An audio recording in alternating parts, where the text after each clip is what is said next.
Shalom peuple de Dieu, shalom bien-aimés frères et sœurs en Christ, chers auditeurs de la radio TV Éveil charismatique catholique, la voix de la Trinité. C'est votre frère Afi en ce matin. Je vous salue dans le puissant, précieux nom de notre Seigneur Jésus-Christ. Oui, j'aimerais partager avec vous la parole de Dieu aujourd'hui qui est tirée du livre de Marc 9 à partir du verset 19. Père, nous te bénissons, nous te louons, nous te glorifions. La Bible déclare que du lever du soleil jusqu'à son couchant, qu'on te célèbre, qu'on te proclame ton saint nom. Yahweh, nous voulons en ce matin t'élever au-dessus de tout, au-dessus de nos vies, au-dessus de nos travails, au-dessus de toute préoccupation. Sois élevé maintenant, Seigneur. Nous voulons te dire merci pour le souffle de vie que tu nous accordes. Merci pour le désir que tu mets à chacun de nous de venir, Seigneur Père, nous instruire auprès de toi. Merci pour la force, pour la protection divine, car si nous sommes en vie, Père, ce n'est pas un fait du hasard, c'est ta grâce qui nous suffit, ta grâce qui nous permet de tenir debout, ta grâce qui nous permet de vivre. Père, nous voulons le célébrer en ce matin, te dire merci pour la vie de chacun de nous. Ce n'est pas un fait du hasard, mais tu es avec nous. Tu ne nous abandonnes point, tu nous délaisses point. Nous voulons en ce matin élever la voix pour être reconnaissant et te dire merci. Nous voulons te confier ces instants. La Bible déclare, si l'Éternel ne bâtit, les bâtisseurs bâtissent en vain. Père, toi seul sois l'architecte de tout ce qui se passera maintenant. Au nom de Jésus, Saint-Esprit, remplis-nous, sature l'atmosphère physique, spirituelle. Conduis-nous dans les voies de Dieu. Remplis-nous, conduis ce moment, Saint-Esprit. Révèle-nous de la puissance du Seigneur. Au nom de Jésus. Amen. La Bible déclare dans Marc 9, verset 19, Jésus répond, « Gens sans foi, jusqu'à quand serai-je avec vous? Jusqu'à quand devais-je vous supporter? Amenez-le-moi. » Il le lui emmène. À la vue de Jésus, l'esprit secoue l'enfant violemment. Il tombe à terre et se roule en bavant. Jésus interroge son père, « Depuis combien de temps cela arrive-t-il » Le père répond, « Depuis son enfance. Souvent même, il l'a jeté dans le feu et dans l'eau. Il pouvait le tuer. Aie pitié de nous, et si tu peux, viens à notre secours. » Jésus lui dit, « Si tu peux, mais tout est possible pour celui qui croit. » Aussitôt le père de l'enfant s'écrie, « Je crois, mais viens en aide en mon manque de foi. » Je bénis Dieu pour cette parole en ce matin. Le père qui est dans une situation très compliquée, très difficile, très complexe, reconnaît qu'il y a un besoin qu'il a par rapport à sa foi. Parfois, ça nous arrive de vaciller parce que ce que nous voyons autour de nous est tellement perturbant, ce que nous voyons est tellement réel. Le mal peut-être que nous souffrons est tellement là que ça peut au fait affecter la foi, ça peut affecter la confiance que nous avons dans le Seigneur. Parce que là, tu as la promesse du Seigneur de te sortir de cette situation. Mais au même moment, tu es en train de connaître des douleurs, tu es en train de pleurer, tu as de l'angoisse. Alors cela vient affecter ton âme, cela vient accabler ton âme et cela vient porter un coup à ta foi. Et bien aimé, il faut se reconnaître faible devant le Seigneur pour toujours demander l'aide, même en termes de notre foi. Car la Bible déclare que Jésus est l'auteur et le consommateur de notre foi. Donc c'est lui qui est l'architecte, il est l'alpha, il est l'oméga, le commencement et la fin. La graine de foi qu'il a mis en nous, c'est justement pour nous aider au travers de certaines épreuves de grandir cette foi. Tu ne pourras pas grandir ta foi sans épreuve. Oui, parce que Jésus, une fois qu'il était rempli du Saint-Esprit après son baptême au Jourdain, la Bible dit que rempli du Saint-Esprit, il fut poussé au désert. Le Saint-Esprit l'a conduit au désert. Pourquoi? Parce qu'il avait reçu en lui l'Esprit de Dieu. Alors, il devait au fait être dans un environnement qui lui permettrait de résister, de démontrer la puissance du Seigneur. La foi que le Seigneur a mis en toi comme dépôt, comme sémence, devra passer à travers certaines épreuves, certaines situations parfois compliquées, parfois difficiles et complexes pour que tu puisses exercer et activer ta foi. Car la foi sans œuvre est morte. Il y a quelque chose que tu dois faire. Tu dois mettre en pratique ce que le Seigneur t'a donné. La Bible déclare que aimer Dieu, c'est mettre en pratique ses commandements. Donc ça fait partie de l'amour que nous avons pour le Seigneur en mettant en pratique, en pratiquant ce dépôt qu'il a mis en nous. Alors parfois tu traverses des cas très difficiles, des cas où c'est bloqué, des cas complexes, mais bien aimé, tu as été équipé pour vaincre. Tu as été équipé pour aller au-delà. Tu as été équipé pour vaincre. Tu es né pour briller. Tu es né pour briller. Tu es né dans la victoire. Tu ne combats pas pour la victoire, mais tu combats dans la victoire, parce que c'est lui qui est en toi, Jésus-Christ de Nazareth, est plus fort que toute autre situation qui est en dehors de toi. La Bible déclare, bien-aimé, que étant nés du Seigneur, nous triomphons du monde par la foi. Le Seigneur voudrait que tu puisses, n'est-ce pas, mettre ta foi en action par rapport à certaines situations. De cesser seulement de recourir aux moyens humains. Tu peux recourir à ça, mais en seconde position. Mais d'abord, tu dois activer ta foi. Tu veux aller voir un médecin, active d'abord ta foi dans la prière. Active ta foi en priant.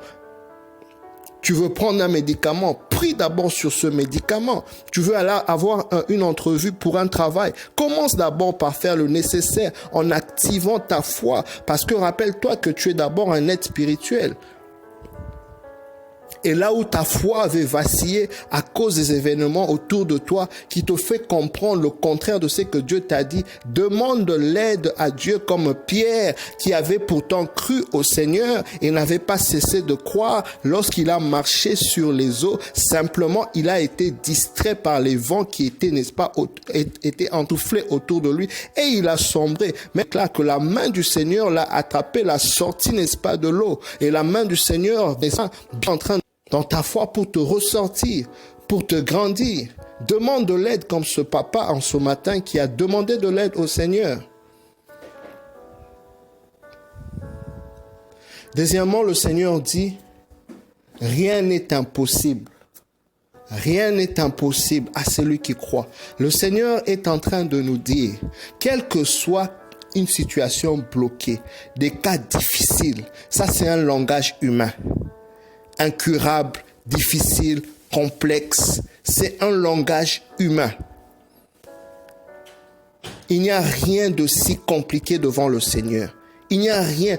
Quand Dieu dit tout est possible, ça veut dire que tout est possible. La situation peut être verrouillée, la situation peut être bloquée. Tu peux ne pas voir l'issue de la situation par rapport à ce que tu vis, bien-aimé. Mais sache que, bien-aimé, cela est ton entendement. Cela est ce que toi, tu es en train d'expérimenter ou de voir. Tu dois t'aligner maintenant à la pensée de Dieu, à la vision de Dieu, parce que ce problème devant lui n'est rien. Ce problème devant lui n'est rien.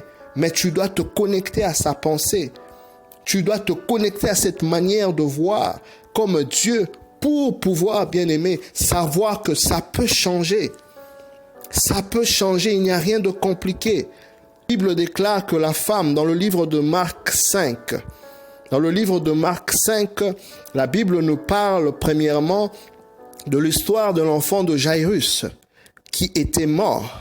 Et voilà Jairus qui vient demander à Jésus de venir en aide à sa fille qui n'était pas mort au départ. Quand Jairus pose le problème à Jésus, l'enfant était souffrant d'abord. Et pendant que Jésus se met en route avec lui, c'est pendant la route que la Bible nous indique qu'il y a une femme qui avait 12 ans de perte de sang qui interrompt Jésus premièrement. Et c'est lors de cette interruption que les gens viennent par après pour dire, les gens de la maison de Jairus viennent par après pour dire que finalement l'enfant est mort. Bien-aimé, la femme qui avait 12 ans de perte de sang, le Seigneur ne l'avait pas prévu dans son calendrier de guérison en ce moment particulier. Mais elle a vécu un miracle parce que tout est possible à celui qui croit. Elle a fait preuve de bravoure et de courage. Elle est allée se servir et toucher le Seigneur pour obtenir sa guérison. Il n'y a rien qui reste inchangé devant Dieu. La situation que tu traverses, elle est peut-être complexe, elle est peut-être difficile, elle est peut-être, n'est-ce pas, ça a pris du temps. C'est un langage humain. Je viens t'exhorter en ce matin de te connecter à la pensée de Dieu. Tu peux le changer en activant ta foi. Tout peut changer. Il n'y a aucune maladie qui ne peut pas être guérie parce que la Bible déclare que par les meurtrissures de Jésus, nous avons été guéris. La Bible déclare qu'il n'y a point de condamnation en ceux qui sont en Jésus-Christ. Romains 12, 1. Car la loi de l'esprit qui est vie nous a affranchis de la loi de la mort et du péché. La Bible déclare, bien aimé, l'acte dont l'ordonnance subsistait contre nous a été cloué par Christ sur la croix. Je ne sais pas quel acte, n'est-ce pas, veut parler contre ta vie, veut réclamer ta vie, veut te maintenir dans une situation qui prend du temps, veut te maintenir dans une situation qui est complexe et compliquée. Mais j'aimerais te rappeler, il y a Christ qui est mort sur la croix et qui a obtenu un verdict en ta faveur, qui t'a déclaré libéré de ce problème, qui t'a déclaré, n'est-ce pas, libéré de cette situation. Et tu peux déjà le voir changer. Tu peux déjà l'imaginer changer. Tu peux déjà activer ta foi et être dans l'expectative, être dans l'espérance de le voir changer. Lorsque nous allons dans le système du monde, en droit par exemple, il y a certaines cours qu'on appelle la cour de cassation et tout, et puis il y a la cour suprême. C'est la cour qui va, n'est-ce pas, aura le dernier mot par rapport à une requête. Par rapport à un litige, la cour suprême. Imagine-toi maintenant que, bien aimé, la cour céleste, la cour de Dieu, vaut mieux que toute autre cour sur terre.